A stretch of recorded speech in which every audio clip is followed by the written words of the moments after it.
ஆண்டவரும் அருமை இரட்சகருமாகிய இயேசு கிறிஸ்து நாமத்தினாலே உங்களுக்கு அன்பின் வாழ்த்துகள். தானியேல் தீர்க்கதரிசியின் புஸ்தகம் 6ஆம் அதிகாரம் 28ஆம் வசனம் சொல்லுகிறது, தானியேலின் காரியம் ஜெயமாக இருந்துன்னு சொல்லி. பாருங்க, தானியேலின் காரியம் எப்படி ஜெயமாக இருந்து சொன்னால், அவர் தானியேல் தினம் 3 வேளை என்ன செய்தார்? அவர் ஜெபம் பண்ணினார். தன் வழக்கத்தின்படியே முன் செய்திருந்தபடியே தினம் 3 வேளை தேவனுக்கு ஸ்தோத்திரம் பண்ணி அவர் ஜெபம் பண்ணினார். அதனால தான் தானியேலின் காரியம் ஜெயமாக இருந்தது. இன்னைக்கு நம்மளுடைய வாழ்க்கையில் ஒரு ஒழுங்குக்கிரமான ஜெபம் இருக்கிறதா?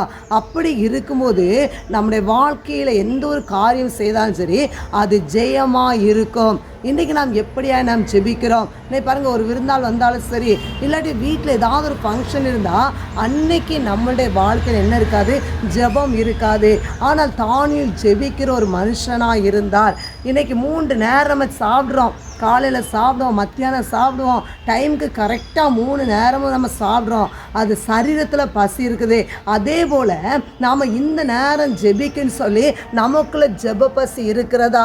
யோசித்து பார்ப்போம். அங்கே தானியேல் அவர் ஜெபம் பண்ணினார். அவர் இருதயத்தில் தீர்மானம் பண்ணினார். அவர் ஜெபித்தார். அதனால்தான் தானியேலின் காரியம் ஜெயமாக இருந்தது.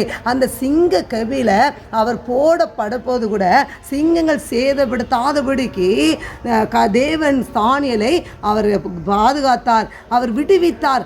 அதே போல நாம் தினமும் நாம் ஜெபிக்கும் போது, நம்முடைய ஜெப வாழ்க்கை ஒழுங்குக்கிரமாக இருக்கும்போது எந்த சத்திரமே சேதப்படுத்தாதபடிக்கு அவர் நம்மை விடுவித்து அவர் பாதுகாக்கிற தேவனாக இருக்கிறார். இன்றைக்கி ஒரு நம்ம டைம் என்ன செய்யுங்க, நீங்கள் நேரத்தை ஒதுக்குங்க.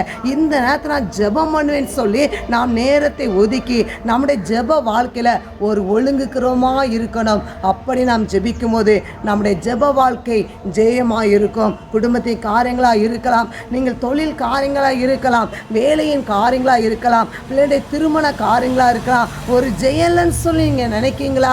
கர்த்தர் ஜெயத்தை கொடுப்பார். எப்போ தெரியுமா? நீங்கள் தானியேலை போல ஜெபிக்கிற ஒரு நபராக இருக்கும்போது உங்களுடைய வாழ்க்கை ஜெயமாய் மாறும். எனவே கர்த்தர் தாமே உங்களை ஆசீர்வதிப்பாராக. ஆமென்.